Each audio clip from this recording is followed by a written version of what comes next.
Everybody, this is Coach Desmond for another edition of Getting Coached with Coach Desmond. Listen, I want to go ahead and put together a specific video on this very, I believe, timely subject, and it's called how to handle or get through a hard time. A lot of you right now who are either entrepreneurs or a lot of you are now working as workers, even executives are working for large companies. And of course, you've heard the announcements like we all have heard. Some very large organizations, Fortune 1000, Fortune 500 companies, have all been basically announcing layoffs. And because we're so connected through social media and what have you, 24-hour news cycle, a lot of us, when we hear something like that happen elsewhere, it almost has a domino effect to where even though it's happening there, we begin to feel as if it's happening, well, everywhere. So I want to put together as a matter of fact, a three-step process to help you get through a hard time. So here we go. Number one, if you are finding yourself in a hard time, job loss, layoff, firing, whatever, number one thing you need to be doing on this list is see the situation for what it is and not more than what it is. Be very careful here because so many individuals, as a professional coach, I'm working with a lot of people on that who are not just dealing in terms of basically starting their business, but sometimes you start noticing that the blocks that they are experiencing emotionally or they feel and say, I am stuck, has a lot to go ahead and do with how they are defining issues.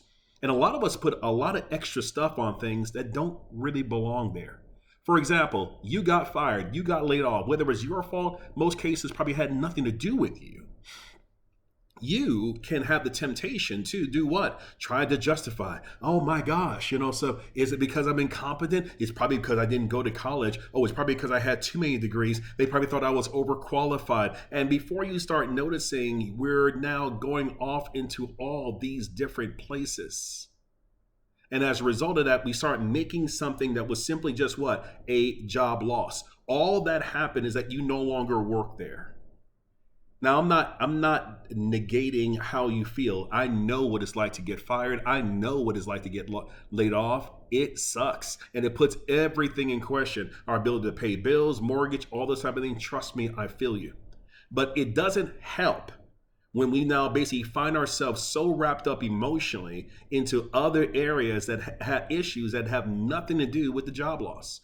Why is that important? Because right now, during a job loss, the number one thing you need to be doing is having all your energy centered around doing what? Finding another way to replace that income. But it's so hard when you now are basically now taking that job loss as some type of referendum on who you are personally, which of course now you'll take that baggage and bring it into the next interview. And before you know it, you now literally start sabotaging move after move because you're seeing the last failure for, matter of fact, more than what it actually was.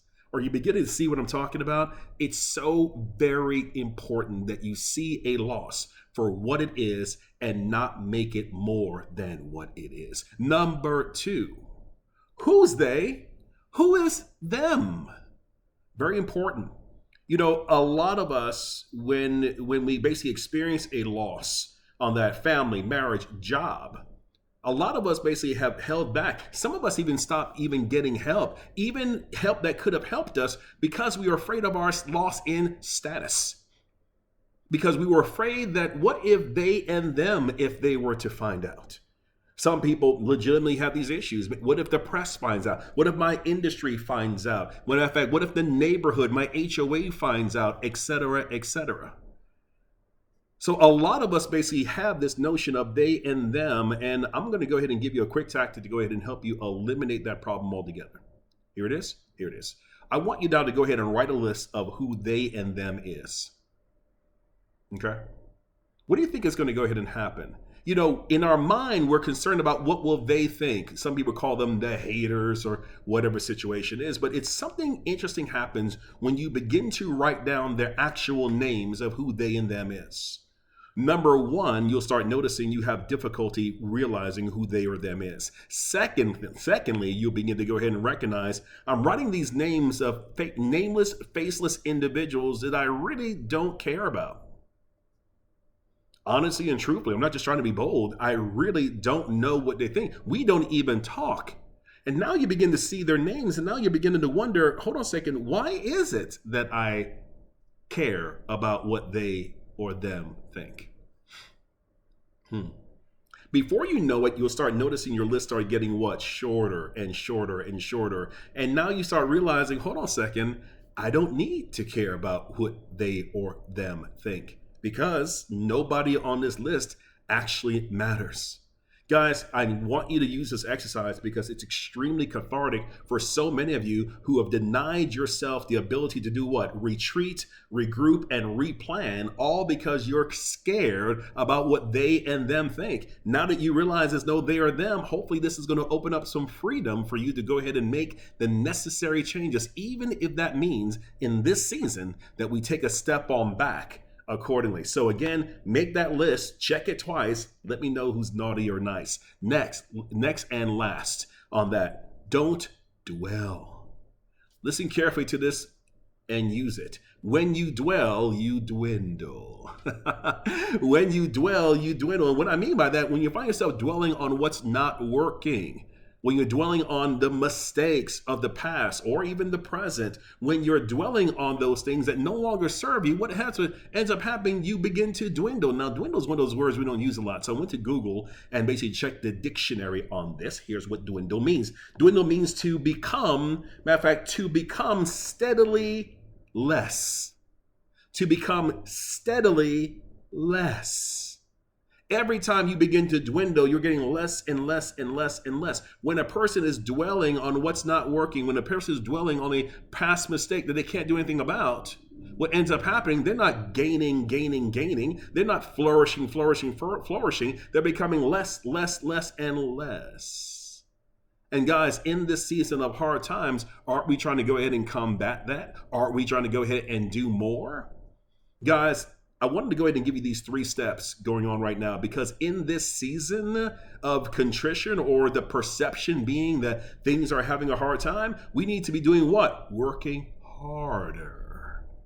And as a result of that, that's going to go ahead and cause us to become more creative. So this is the perfect time for you to be launching that business. This is the perfect time that you need to be basically now launching that consulting service. This is the perfect time for you to go ahead and start moving forward and moving forward. And the only way for you to go ahead and move forward is to make sure that you don't burden yourself with useless activities. So again, just as a quick recap, see the situation for what it is.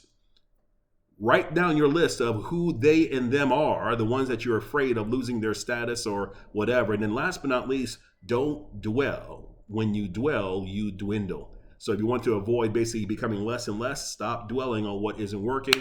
Focus on the things that are. Okay, guys, this has been Coach Desmond with another edition of Getting Coached with Coach Desmond. I hope this was helpful. If you like what you heard here today, hey, don't be selfish. Go ahead and fastly forward this to a friend, at least 3 people. Forward this to your group as well. Get them charged back up again. Hopefully it does that and then some.